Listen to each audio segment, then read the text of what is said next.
Hello, everyone, and welcome to another class. Before we begin, I just like to tell everyone that the ultimate goal of me posting my classes on my YouTube channel is to connect souls through Torah learning, not just Torah learning, authentic Torah learning. Today's topic, it's the topic of evil eye. Ayin Hara in Hebrew. And of course, it's a very interesting topic.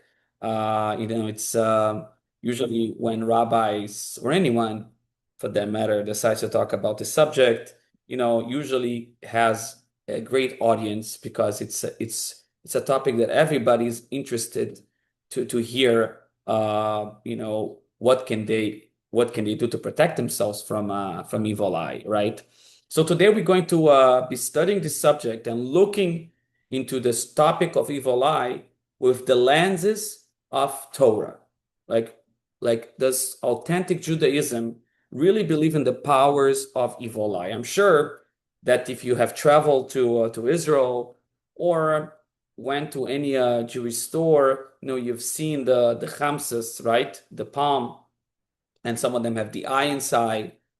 Or if you went to Israel, you've purchased the red strings. I know many people who wears them, who wear with the red strings. And we're going to look if this is acceptable practices in Judaism. Not only if it's acceptable, I'm not talking about if it's prohibited to use it, but does it actually help, right? Are you doing something to protect yourself from the evil eye? And it's very common in with Jewish people that when we praise someone, for their talents or for their businesses, for their kids, or anything, right? We say after we praise them or give them like a positive comment, we say bli ayin hara. We mean it without the evil eye. So we see that it's something that we do to day, So it has to be that Judaism does support the idea of evil eye. In today's class, it's to look at our sources first of all, to see if this is something that it's based on sources. Did our forefathers also reacted to the idea that someone can affect you with their eyes and with resentment and judgment? Can they affect your success, right? Can they put you in danger, right? So I want to look into our sources and really see if indeed our forefathers dealt with this issue, our sages from the time of Mishnah and Talmud dealt with this issue. If they did, how they dealt with it, what was their approach to it, and ultimately, what to do to save ourselves from the evil eye. So let's dig in and let's look at the sources.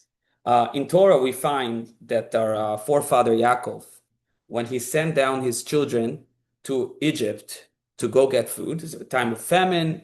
It's the story of Yosef. He was the ruler of Mitzrayim, and ultimately there was 7 years of hunger after. So Yaakov Avinu tells his sons, and he says, "Vayomer Yaakov lebonov." That's in Bereshis in Genesis. Lama titrau. Why are you showcasing yourself? So there's two explanations to what he was saying. One is, even though they still had enough food, he told them that they should not be in a position to be different than the rest of people. They should go down to Mitzrayim to collect food, because otherwise you're showing that you're different, that you have something that others don't. That's one explanation. The other explanation is that he gave them an eitzah, an advice. And the advice was that when they went down to Mitzrayim, they should go in separate gates, 10 different gates. They should not all go in at the same gate. And the reason was because they could attract to themselves too much attention. Imagine 10 Jewish boys, right? Sons of Yaakov going down to Mitzrayim. They definitely look different. They definitely sounded different. So they were, and our sages say that they were Gibborim. They're all very strong people. So they could cause a big impact upon their entry and bring upon themselves the evil eye. So he told them, Lama titrau, don't showcase yourself. Go in different gates, and by that you're going to be protected from the evil eye. Happens to be that this was used against them when Yosef says, right, he recognizes that those were his brothers, and he accused them of being spies, he specifically used this argument. If you're really brothers, why are you coming in separate gates? You should stick together, right? So that was one of the arguments. So we see clearly from our sources, Rashi brings this down, that Yaakov was concerned about the impact of evil eye. So that's something that is straight from Torah sources. You also have another source that's in the book of Numbers in Shemot, and over there we have an idea. Moshe introduces an idea that when we wanted to count the tribes to know the number of each tribe, we were not allowed to do a head count. So we used a system in which we counted money instead, half a shekel, half a coin. And the Torah says the reason we do that, velo yeh behem negev, that they should not be afflicted with any type of disease or any type of calamity that could reach them for counting heads.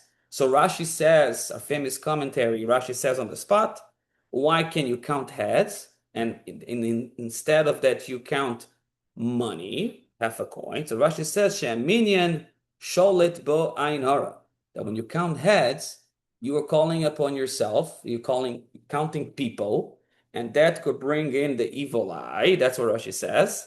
And therefore, they didn't count specifically heads. And we know that we adopt this practice today as well. When we're looking to count 10 people from Minyan for a quorum, so we can daven in shul, so we can pray, begin our services, we don't count heads. We don't go 1, 2, 3. We actually mention verses that have a total of 10 words in it. So it's an adopted custom, and the reason is Ayin Hara. Going forward, we see in Torah that there was a situation in which Miriam and Aaron, Moshe's sister and brother, were talking about the fact that Moshe took Isha Kushit. Isha Kushit, the literal translation, it's a dark lady. It was black. She was different than the rest. Now we know she wasn't, right? So why did they call her Isha Kushit? So Rashi said that the reason they call her Isha Kushit, because she was so beautiful, Tzipporah was so beautiful, so they gave her a different name, so there wouldn't be any Ayin Hara. That's what Rashi said. So Al Shem Noyan Nikret Kushit, because she was so pretty, they changed her name, right? And Kedei Shelo Tishlot Bo Ayin Hara, so that no evil eye would be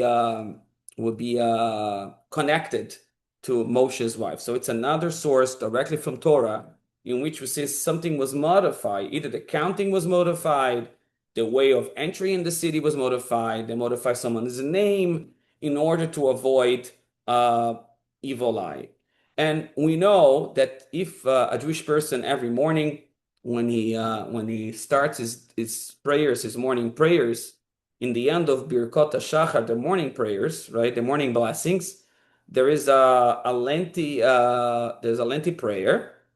And those are requests, personal requests. And one of them we ask Hashem, we ask God of our ancestors, to save us today and every day from a bad person, from a bad friend, from a bad neighbor, right? From bad incidents. And then we have Me'ayin Hara. We ask God to save us from the evil eye. So if it's in our prayer book, right, that we ask that Hashem save us from evil eye, of course, it means that Judaism believes knows for a fact that the idea of an evil eye exists. Now, I just mentioned to you three sources specifically from Torah. And now I want to look how our sages from the time of Mishnah and Talmud dealt with this issue, right? Was that something that was only in effect? Because we could argue this was only something that was in effect in the time of our forefathers, because they were such holy people, and there was more holiness in that time. So we can argue, since there was more holiness in that time, there is also an equivalent amount of impurity also, because our choices always have to be equal, has to be an equilibrium. So if there is a lot of kedusha, there's a lot of sanctity, and definitely there was for forefathers, right? And Moshe Rabbeinu. So definitely there's also place for impurity, right? For tuma, as we call it. So because there's forces in kedusha, like there were prophets, and today we don't, right? So because there was such a heightened level of sanctity, we can also say there is heightened levels of impurity, and part of it, it's the Ayin Hara, the power of impacting others with an evil eye. But we could be argued that that was just in their time, right? Just because I showed you proof that there was the subject of evil eye was something that it was applicable in their times, it doesn't mean that it's something that is applicable still in our times. So I want to look and see that continued. Even our sages in the time of Talmud also worried about the powers of evil eye. So there's a Gemara in Baba Metzia that talks about something very interesting. The Gemara says that Rabbi Yehuda gave an advice to Rabin. That was the name of the sage, right? And he told him, Rabbi Nachi, my brother Rabin, listen to me. And he told him, Lo tizven ara desmicha lemato. He told him, don't purchase land. And he was talking about farming land that is close to the city. It's not a good idea. So the reason is, why not? Why can you purchase land that is close, that is not close to the city? The farther that is from the city, the more you have to commute. So if today that we have cars and other means of transportation, we want to be closer to the city, right? We don't want to go so far. So imagine back on those days when they didn't have those means of transportation. He's telling him that it's better for him to buy farming land that is going to work in that it's far away from the city. So Rashi says the reason is that a person should not buy in those times a field that it's going to be worked next to the city. If it's too close to the city, people are always looking over your field, and you could be harmed. Your business could be harmed because people are always aware of your business dealings and your success of your crops. So it's not advisable.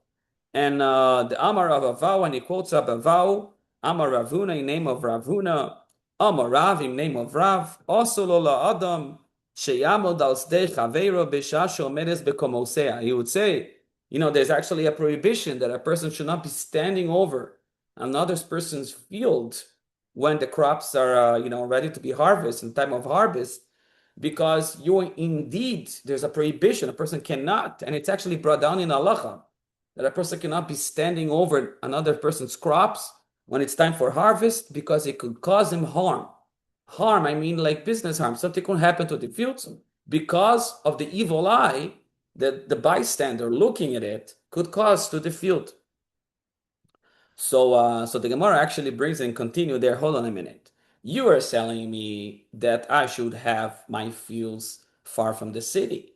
But when we look in the blessings of the Torah, in the Torah we have curses, and there is also a section for blessings. So in the blessings, part of the blessings that we have, if we listen to the mitzvot, the commandments of the Torah, and we go in the way of God, so Hashem promised us that Baruch atah ba'ir, Baruch atah b'sadeh, you will be blessed in the city, and you will be blessed in the fields. So the Gemara says, what is the meaning blessing the city, blessing the fields? Right? They're two separate entities. Why are you putting them together? So the Gemara says they are connected. The blessing is connected because if you follow the path of Torah and the commandments, God will bless you that your fields will be close to the city for where you live, and it's a blessing. So it looks like it's completely opposite of what Rav Yehuda just said to Rabin, that you should be far away from the city. So it's far or close. So the Gemara says there's no contradiction. It has to be far away if you don't have a fence, right? Something that blocks away the view from others. Then you have to go far. But if you have a field that you could somehow erect a fence or some sort of something that covers the field and others cannot see, the bystanders or other people cannot see it, then it is not a problem. So it's interesting that we see that the sages from the time of the Gemara, they themselves were concerned, and over here we're talking about business, right? That the other people seeing your success, specifically when it was time of harvest, right? Everything is so there's so much volume, there's so much there in the fields that look full, right? And people will use their evil eye, and that could have caused harm to your business. It's interesting. The Gemara continues and says forward. There's another one of the blessings is, as the Torah says, "Ve'isir asher mimcha kol choli," that the Almighty would remove from you all sickness, all of the diseases. So the Gemara is inquire, what does that mean? So usually we'll say that's a blessing. The blessing is that God will remove from you every disease, every sickness. You'll be healthy. So the Gemara is not satisfied with the simple understanding for the following reason. That means that first you were sick, right? You were suffering, and God will take out the suffering. That's not a complete blessings. God blessings are that there is no pain, there's no suffering involved, and then there comes a blessing. It's a complete blessing. So they wanted to know, what does that mean that God will remove from you, right, all sickness? It can mean that you were sick and God is going to remove it. So the Gemara says in name of Rav, Amarav Zu Ayin. It's referring to the evil eye. When the Torah says, that's in the opinion of Rav, when the Torah says that God will remove all sickness, all diseases from you, it's not really referring just to the actual sickness and the diseases, because that's not a complete blessing. That means there was suffering before, and God's blessings doesn't involve any suffering before, right? It's a complete, straightforward blessing that doesn't involve any pain on the process, right? So that would be a complete blessing, right? No half a blessing. So he says that's the evil eye, meaning God will remove the evil eye from you. Basically, the Gemara is saying, right, in the opinion of Rav, that what causes the majority of diseases and sickness in people, it's the evil eyes of others. So not only the evil eye can cause and impact someone's business, can harm someone's business, can actually shorten someone's life. So that's already that's really powerful. And the Gemara brings an incident in name of Rav. So the Gemara says, how does Rav knows that? How does he know when the Torah is saying that he will remove every disease from you, every sickness? That means the evil eye. Perhaps it really means remove the sickness, right, and the diseases. How does he know that it's that the evil eye that it's causing the diseases? And then when he says that God will remove the diseases and the sickness from you, it means removing the evil eye, right? So the Gemara brings the Rav, he would go to the cemeteries, right? It's unacceptable practice, really, but he will do it. So Rav Letaime, says the Gemara, the Rav Salik, Lebekivri, he would go to the cemeteries. Avad Maide Avad, and he did whatever he did. So Rashi says, what does that mean? He did what he did. He would go, Yodeya Lilchush ala Kvaros. He somehow was able to converse with the people who were buried, right? Uleavin, and to understand, I'll call kever vekever, understand from each burial place, met, in which type of death, what caused them to die. If they die on their time, imit bizmano, or be'ayin hara, says Rashi, or he died because of the evil eye, meaning dying from the evil eye means before time. When a person died before the time that was allotted to them, on what power that was the evil eye. And he says something very interesting, and he will say because he would go out to the cemeteries and try to, in a way, to connect with the ones who were buried and ask him what did they die from. And they will say they die from the evil eye, and they die before the time, right? So he would say, Amar Tishim v'teisha be'ayin hara, ve'echad b'derech eretz. He would say, Rav was one to say, that from 100 people that died, 99 of them died from the evil eye, and one died according to the natural way of dying. That's something very, very strong. You would say that most people will die before the time that they should actually die, and the reason they die from a disease that caused them to die before the time, it was the evil eye. So we see this piece of Gemara is very important, because one thing is to say that the evil eye can affect someone's business. Now we're making it so much. We are making the level so much higher. And we say they could actually affect someone's life. And of course, we're going to talk about it. I just want to look into another source before we get into that. We have to, how can it be that a person's life is shortened by someone else's evil eye? After all, it's decreed. It's a heavenly decree. It's a heavenly decree when a person is born, when a person dies. So it has nothing to do with my evil eye, right? That's also for business. It's decreed before the beginning of the year how much, and every Rosh Hashanah, how much money a person is going to make. If a person is going to, we say in davening, mi asher, mi ani, who will become rich, who will lose money, who will become poor. So it's a heavenly decree. So how can it be that another human being evil eye causes any damage to that sense? I just want to continue to another Gemara before we tackle those questions. And the Gemara says something very interesting. It's also based on another of the blessings that are in Torah, right? And the Gemara says the following. The Gemara says, "V'amar Rav Yitzchak," in the name of Rav Yitzchak, that's the Gemara also in Baba Metzia. A lot of it is in Baba Metzia. V'amar Rav Yitzchak, "Eina brocha metzuya ela bedavar asama min ha'ai." So every Jewish person knows that. That the blessings are really only show up when we hide our success on everything that it's hidden. So, it's very common when you ask a Jewish person, how's business doing? He's never going to say business is booming. He'll say, it's hard, it's difficult, it's not going so well, it could do better. And one of the reason is because we try to hide the success that the business have. Because when we showcase the success that the business has, it could invite the evil eye. So let's see what the Gemara says. Ein abracha mitzuya lebedover asomi minai. Success, blessing, only gets attached to something that it's hidden from the eye. Sheneemar, because it says in Torah, Itzav Hashem itcha et abracha be'asamecha. The literal translation is it's a blessing. If we kept the commandments, it's in Torah, that God will send the blessings in your storehouses, right? Your storehouses will be full with produce, right? That's the blessing. But the Gemara says the word asamecha, don't read asamecha. The asamecha, it's the same root from the word samui, which means hidden. God will bless you if you keep things hidden. That's what Rabbi Yitzchak says. Eina bracha mitzuya ela bedover she'ena ayin sholetas bo. The only way that you can attach blessing to in this case to the crops, right, to the harvest, or for anything that you own, is to make sure that it's hidden, right? So we see another proof directly from Talmud that we should always not showcase our success.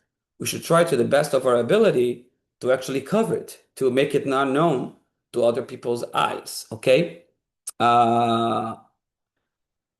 What type of protection can we do? So the Gemara talks about putting a fence, right? Or not telling people about it, not showcasing it, or downgrading it, the things you can do. Another possibility would say is that, if you have a business, but the business is not in your name, so people don't know who it belongs to, right? It doesn't belong to ABC, it belongs to Corp or an LLC, right? It's a different thing. So you would say you can save yourself. One thing is to cover the actual thing, right? That you don't want people to put an evil eye on, you covering it so people cannot see it. And another thing is you can remove your ownership from it so then people cannot put evil eye on it. So now I want to read a piece of Gemara. I'm saying that on purpose because you're going to read a piece of Gemara that's going to talk about this possibility. And we're going to see that the Gemara doesn't understand it this way. And it's a big, big chidush. It's a big novel idea. And the Gemara talks about, it's also in Baba Metzia, the Gemara talks about the case. In Judaism, you have to return lost items. Of course, it's under certain conditions. It's talking about when the item that it's lost has a specific sign that the person can identify that it's him, and it's lost in a place that the person knows that it's not lost completely. So there's conditions into it. But where the conditions are right and you find something lost, so you have to keep it and you have to find the rightful owner, you have to advertise it. right? Of course, not giving the signs, and people will go over to you, give the signs, and meanwhile you got to keep it. So the Gemara is discussing if when you are keeping someone's item, in the case of the Gemara is talking about a carpet, right? So the question is, can you can you use it? Can you use it? Even though when you're using it, it's not only for your own benefit, it's for the benefit of the item. So a carpet sometimes has to be open, right? So it takes up all the dust from it. It's good for the carpet. So the Gemara is discussing a case when you have gas over, and then you have an interest of showcasing this carpet, opening it up, right? So people can see you have such a nice carpet. And also it's good for the carpet that should be open, okay? Get some air, dust it out. So the Gemara is discussing that case, and the Gemara says, no, even though it could be useful for the carpet himself, you cannot do it because when you have guests, you're inviting others to see this carpet. And if it's talking about a beautiful carpet that you want to show your guest, of course, right? So it's not any carpet, some Persian beautiful carpet, expensive carpet, that could invite evil eye. That could invite an evil eye to the carpet, and the carpet can get damaged. Evil eye to the owner of the carpet, right? Because the evil eye, it's not on the object himself. Yes, it's to the medium of the object, but it goes back to the owner, to who owns it. So hold on a minute. So the Gemara here is saying that a person can be susceptible to evil eye when a person looks at the object, even though we don't know who the owner is. That's what the Gemara is saying. It sounds like that's a big novelty. So Rashi says, "Mishum eina shetishlot ba'ayin hara shel orchin." Right? The guests will have Ayin Hara on this carpet. It will be an evil eye on this carpet, and therefore it could cause it to be damaged. Right? This precious, beautiful carpet can cause it to be damaged, and therefore you cannot put it out when you have guests, even though you can argue that it's for the benefit of the carpet himself, right? Because if it's just for your benefit, you won't be able to do it, but you're not allowed to do it because it could cause the impact of evil eye. And it's big novelty here, this case in the Gemara, because it's basically telling us that the object himself, even though the person doesn't know who's the original owner, right? They don't know. So you say, since they don't know who the owner, how can they impact an evil eye on a carpet when you don't know who the owner is? Nevertheless, the Gemara is saying that the reason that you cannot do it is because impact the owner of the object with evil eye. So that's something that it's very big, and we're going to talk about it. So what I want to understand now, before we continue, you know, the idea of evil eye, it's brought down in halacha in many places. Before we go into the deeper meaning of it and how it actually works, right? How can a person can cause evil eye just by staring and someone's field and staring over someone's carpet, as the example that I gave. How does this mechanism work? Now, if you actually did something physically, you went and damaged it, that's a different law. Over here, I'm talking about you and the intermediary. You caused it by virtue of your thought, of your eye seeing it. So how does that work? And actually, this has so many halachical ramifications, and I'll bring a few of them, right? One of them is, if you go to Minyan, to services, and when we have Torah service, we call people to go up to the Torah. So our minhag is, the custom is that is brought down in Shulchan Aruch, is that we don't call a brother after another brother, or a father after a son, or a son after a father. And in some cases, the adopted custom is not even to call grandson and grandparents together. And of course, the reason is, why not? What is the problem? So the Shulchan Aruch says, Yecholim likro shnei achim ze achar ze. By theory, you should be able to call one brother after the other, right? Ve'aben acharav, and the son after the father. But says the Shulchan Aruch, ve'en manichim, and we don't do so, ela bishvil ayin hara. The reason we don't do it, it's because of the evil eye. So the Mishnah Brura bring on, what is the mean ve'en manichim? We don't let, like we could, but we don't let. So it's talking about when people say, listen, we are not worried about it. You worried about my the people are going to have an evil eye on me. I'm not worried about it. What's the evil eye that's one brother after the other or father after son? It's people gonna be like, "Look, everybody in the family get in aliyah.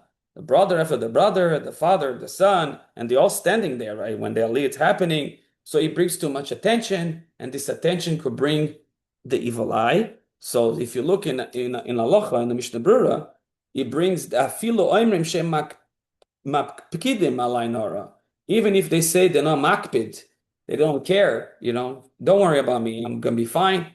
Even so, in that case, we don't allow it. So we see there's a specific case in halacha, and we see that Ayin Hara has specific implications. Also, we have another implication in halacha is regarding doing multiple weddings at the same time. Can you allow to do that? So there's also an halachic implication about doing, let's read the halacha. So talking about doing multiple weddings at the same time for the same family, right? So he says, he brought down the Ramah, we should not do one wedding to two grooms at the same time, right? Two people getting married, mishum ayin hara, that it could bring an evil eye, too much happiness, too much good news, even though they're not family, right? So still, we don't do it. So we see the implications are very, very big. There are other things that we don't do because of evil eye, marrying people with the same, when the names are the same names of the parents, the father of the chassan, or the mother of the kala. So many things that we do, like le'alacha, is our adopted custom just because of evil eye. So what we have to understand really is, how does that work? How can uh, another human being can have such an effect in the success of my business, and it can cause me a bodily harm. I was talking about diseases before. So how can it be that just a mere thought, a person seeing and contemplating, right? You don't have to say it, right? So you just have to see it and think about it and resent your success, begrudge your success or everything that you have, talk it down. And how can they have such an effect? So I'd like to read, before we continue, the words of the Maharal Prague. And he says something fascinating. He's talking about a specific example in Torah, which I'm not going to mention, but then he goes and he says the following. He says that Yadua, it's well known, that's what he says, Ki Ayin Hara, that the evil eye, Yesh bo koach ish soref, it has a firepower to it. Umekabel adam, and the person who is susceptible to that fire, spiritual firepower, right? It's not physical fire, spiritual firepower. Umekabel adam ezek min amazik, and the person who is the recipient of this spiritual fire is receiving damage from the one who is damaging. Asher yesh lo koach ishi soref, that he has an inherent firepower in our eyes to cause damage.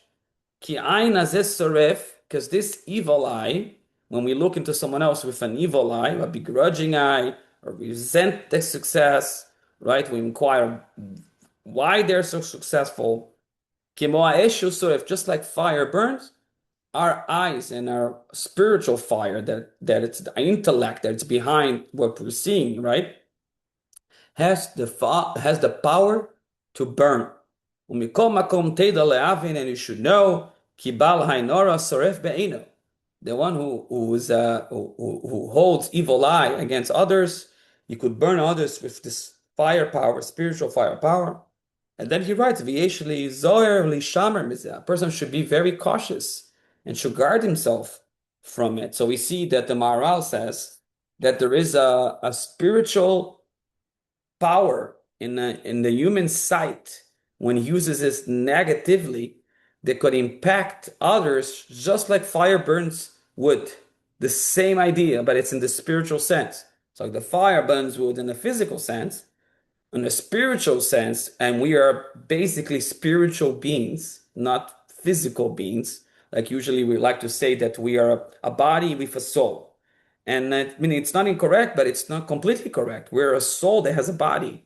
We're mostly souls. That's the most important part of our body. A body without a soul, it's a dead body. It's a body that doesn't do anything. So we have within us this power of the soul, the intellect, the power that is associated with our power of eyesight. Physical power of eyesight is to be able to see. But what's behind that power is to be able to move worlds, to impact someone, in this case negatively, but it could be positively too. And it's a Mishnah that the Mishnah discusses which was the best attribute that someone can have. And the opinion, if I'm not mistaken, is the opinion of Rabbi Elazar, is that Ayin Tova, a good eye, complete opposite of bad eye. So you have the power both ways, okay? So according to Baharal, we understand that the real power in Ayin Hara, it's a spiritual firepower that we have within the intellect, the spiritual firepower that it's connected to the power of our eyesight, not the physical aspect of it, but the spiritual aspect of it. Another explanation that our sages give, it's not only connected to the firepower, the spiritual firepower that we have in our eyes. It's basically the idea that we are all one big soul that is divided into millions of different souls, right? Adam Arishan encompasses the entire world.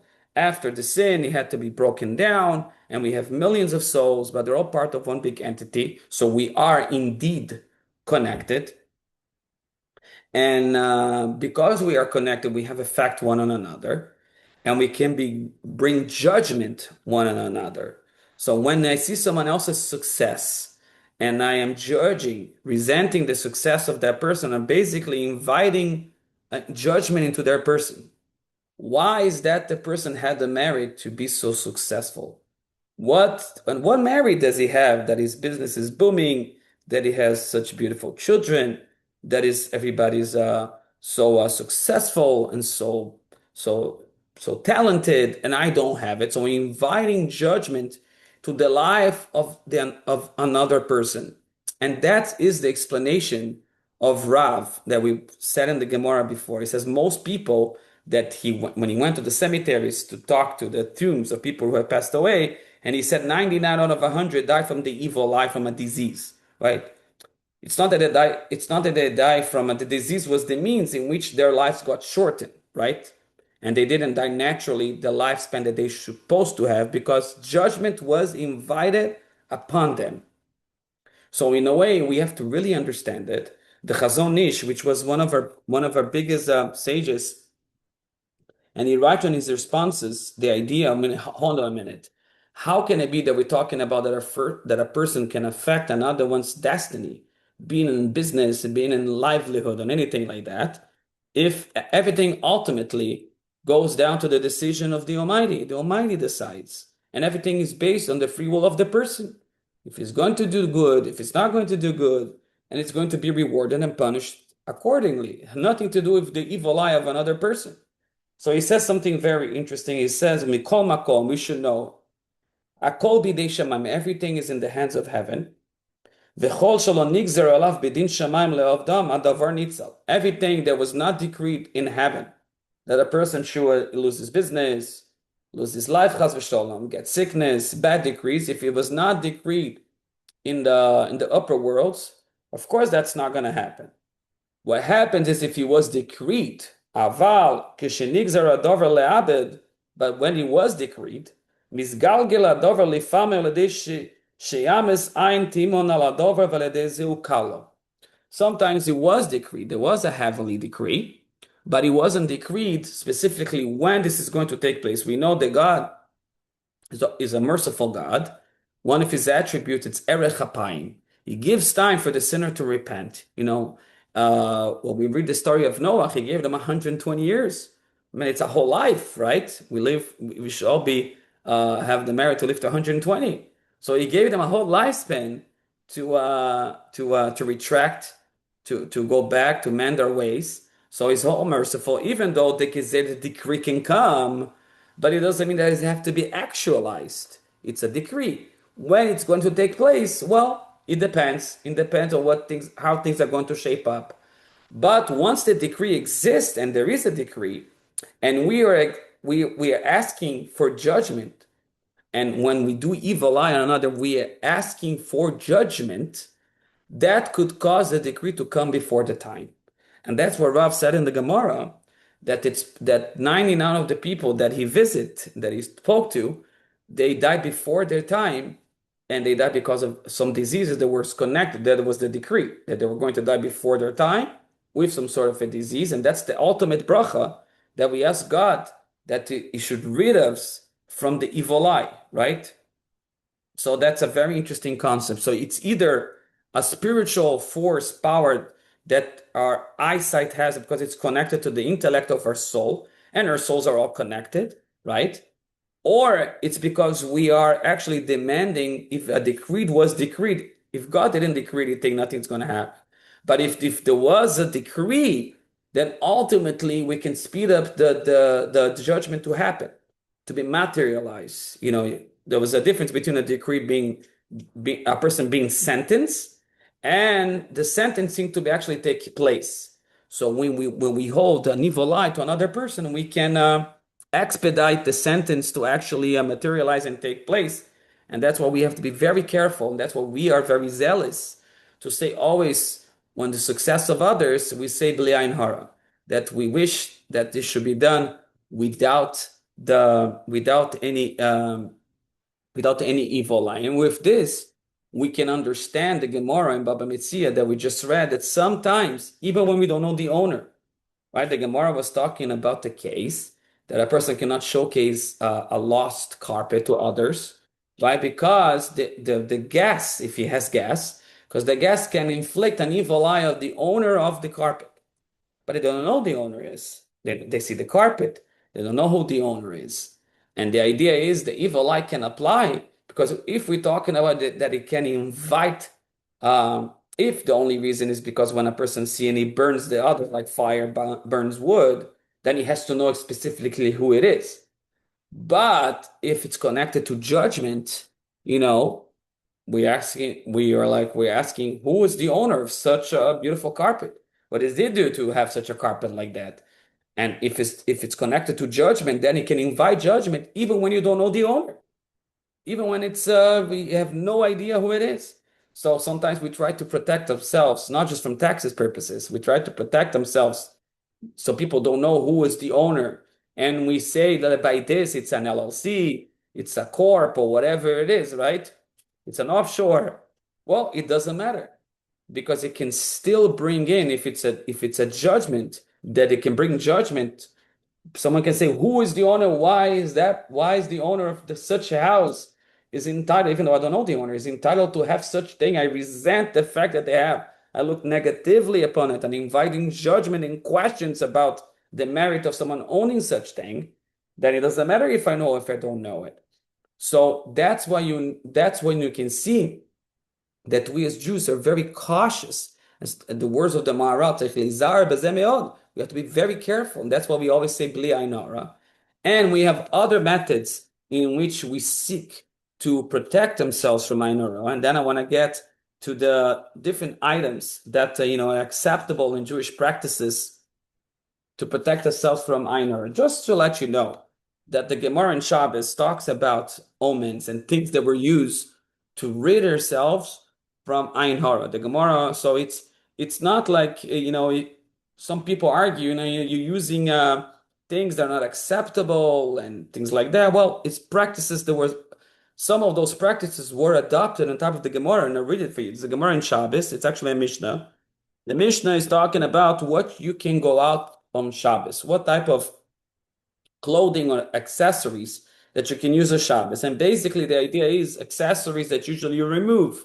You're not allowed to go out when there is no Erev on Shabbos, because you might remove it and carry them. Things that are considered vestments and they're not accessories per se, that you're not going to be removing them, then you can wear it on Shabbos, even though when there is no Erev. So the Gemara was discussing, right? And the Gemara is saying that Yotza Isha Bekesher, a person can go on something that they tie on, that they did, that it's called a totefet. That's what the Mishnah calls it. So what is totefet? So Rashi brings down the totefta. The Gemara asks, "My totefet, Amar Rabbi Yosef, humarta diktifta." It was a packet of spices. That's one explanation of the Gemara. And those packet of spices was to act against evil eye, right? So we see that they did things that look like omens, like today we talk about chamsa and we talk about, oh, how can you wear a chamsa? But like they did things to protect themselves from an evil eye. There's another explanation. Tzitz, Totefes was a tzitz shekoshim ala metzach me'ozen le'ozen le'agno me'ayin hara. It was some sort of string that they used from year to year that will go on someone's forehead to protect it. The women used to wear it and to protect it from Ayin Hara, and they can go off from on Shabbos because they didn't take it out, right? So we see that even at the time of the Talmud, they did things that they thought would be helpful to rid them from Ayin Hara. Interesting is that we have a few customs, and that's what I want to talk about. One of our customs is that we use the chamsa, right? The palm of the hand, 5 fingers, and some of those chamsas have an eye inside. And the question is, Rabbi, is this a real thing? So there's a few things that our sages talk about. There are methods that a person could read themselves from Ayin Hara.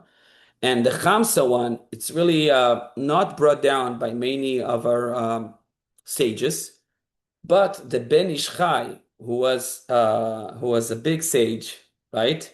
And he lived around the early 1900s. He was the chief rabbi of Baghdad, and he wrote a book. It's called the Ben Ish Chai, and he writes a few suggestions based on Gemara that a person can do to read themselves from Ayin Hara.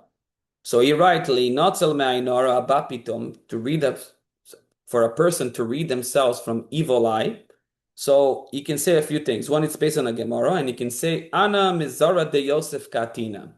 I am a direct. I come from the generation, from the offspring of Yosef, and Yosef was above the eye.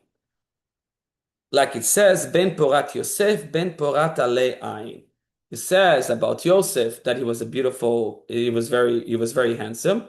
So it says, Ben Porat Yosef, beautiful was Yosef, Ben Porat Ale Ayin. So the Medrash bring the explanation that it means what is Ale on top of the eye, like that the women, because he was so beautiful, will go out on top of ladders, will try to go up to be able just to gaze at Joseph because he was so beautiful. But the Gemara says, don't read it alei, olei ayin, that Joseph was above the eye. He was able to protect himself from other people's evil eye. And the reason is, why was Joseph have this protection, right? And the answer is because he protected his own eyes. When he was sold to Mitzrayim, he was first a servant to Potiphar, and then the wife, she tried to seduce Yosef into sinning with him, and he protected himself from sinning. So eye that protects himself also get protected from other people's eyes. So we should say that we are from the offsprings of Yosef, who has protection against evil eye. So are we protected from evil eye. And he also brings on Besfarim Katuv, in the other books it says to say Sheyomar Ganken, that a person should say Ve'Yakov Ishtam Yoshevu Olem. Yaakov was a complete individual. Tam, I mean, he was completely with Hashem, and if he lived with God with integrity, he didn't ask questions, he accepted everything, right? He dwelt in the tents of Torah. So we should say that we are just like Yaakov, right?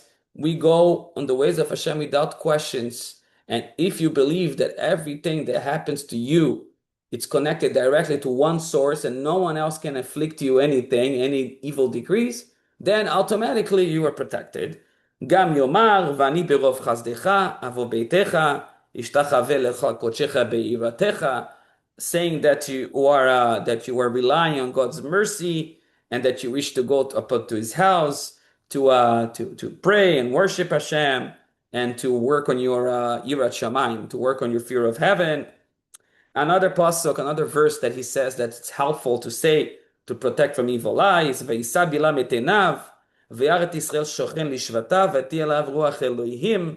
It says when Bilam, right, the prophet of the nations who wanted to curse Israel, the Jewish nation, he was unable to do so. So he wasn't able to actually use his evil eye and his curses upon the Jewish nation. Over there, it's a little different because he was verbalizing curses.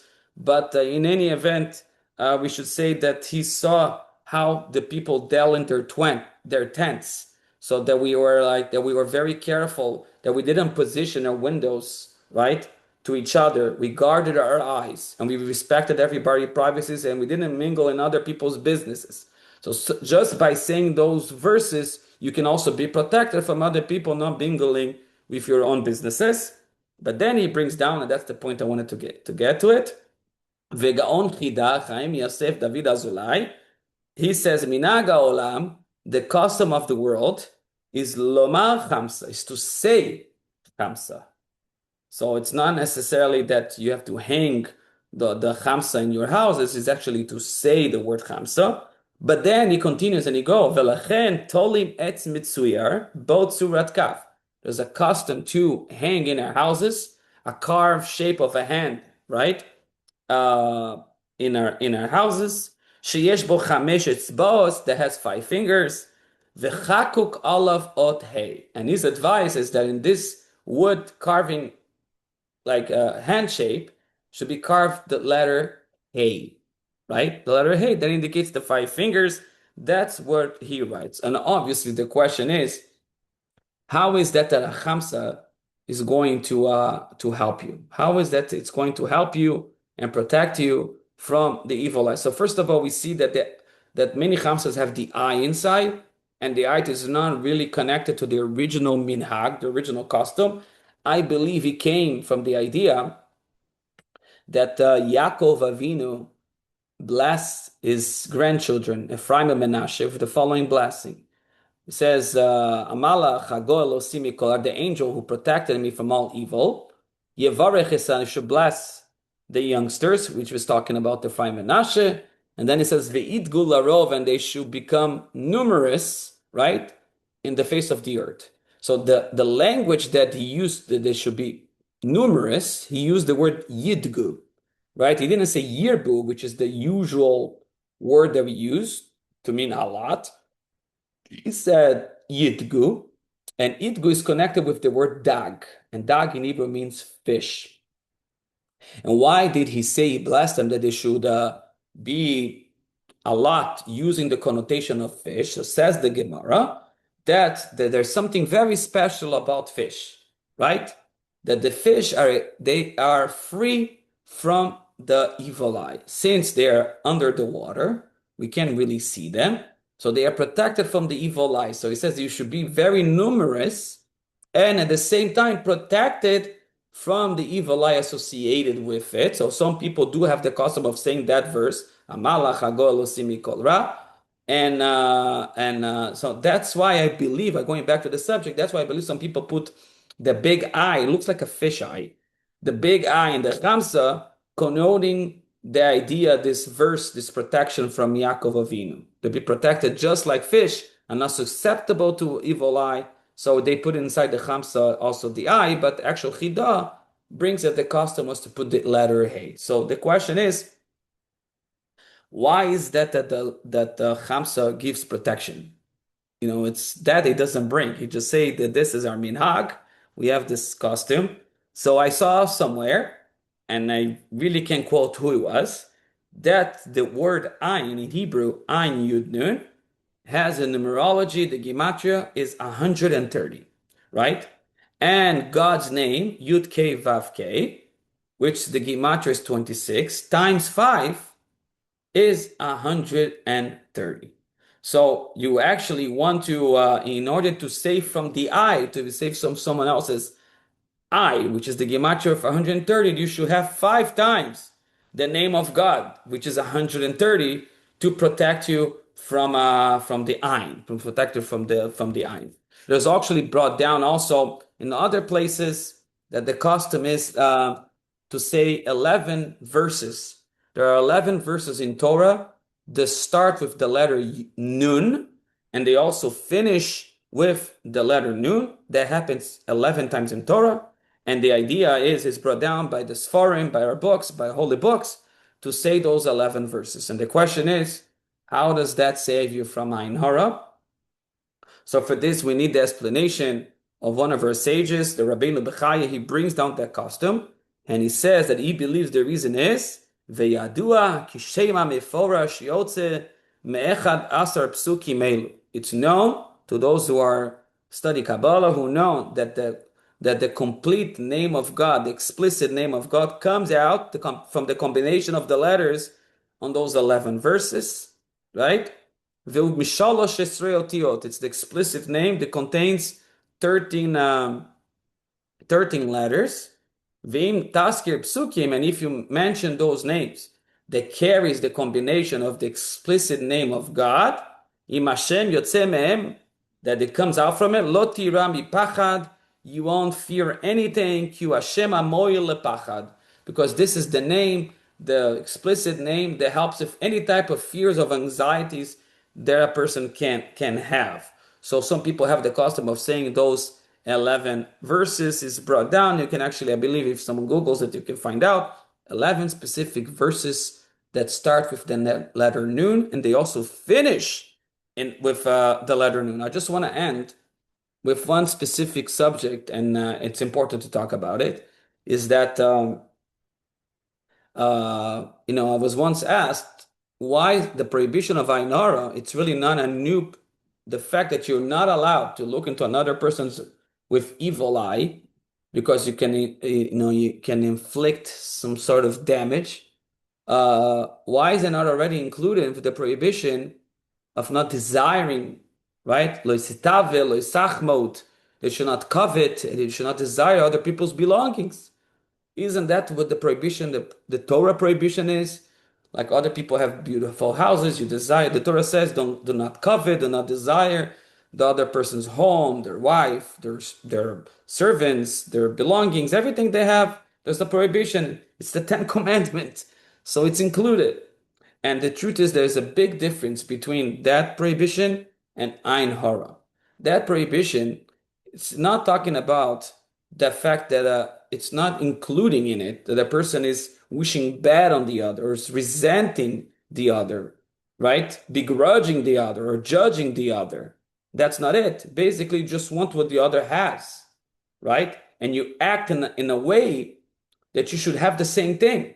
So if he has that house, I'm going to try to buy his house from him, try to get his wife from him, or copy exactly what he's doing, right? That's not it with evil eye. You're just basically resenting and begrudging and judging the other person's merit for their success. It's a different prohibition. So with everything that we learned today, we do see that sources from evil eye come directly from our Torah, and not only our forefathers dealt with this issue, knew that it existed. Not only that the sages from the time of Talmud knew that it existed and dealt with it and gave us advice on how to deal with it. Not only them, but also our later sages also talk about it. So if they talk about it and they say that we should be careful with it, of course we should be careful. And I think the best advice is to live a simple life. Don't showcase of your successes. Sometimes they're better off in a secret. You don't have to showcase. And today it's very hard because we live in the world of social media, and we actually inviting others to either use their burning power, spiritual power, to burn us, right? As the Maharal says, or we're inviting judgment upon ourselves all the time. And who wants to do that? Who wants to invite judgment on their life on a day-to-day basis? So let's live simple lives. The Rambam codifies in Halacha and other stages that a person should always go in the middle way, not too little, not too much. You should not dress like a schlump, and you should not dress like in a way that very rich and take the attention that others look upon you. Just be median. And I think that's the key to all the successes, and ultimately believe with all your heart, that the only one who can decree upon you any decree is the Almighty, and that you won't be affected by anyone, right, that looks upon you only the Almighty Himself. So with that, I wish everybody, let's live simple lives. Let's control what we show to others. With that, I'm sure that we're going to have blessed businesses, a blessed life, a life of health and success.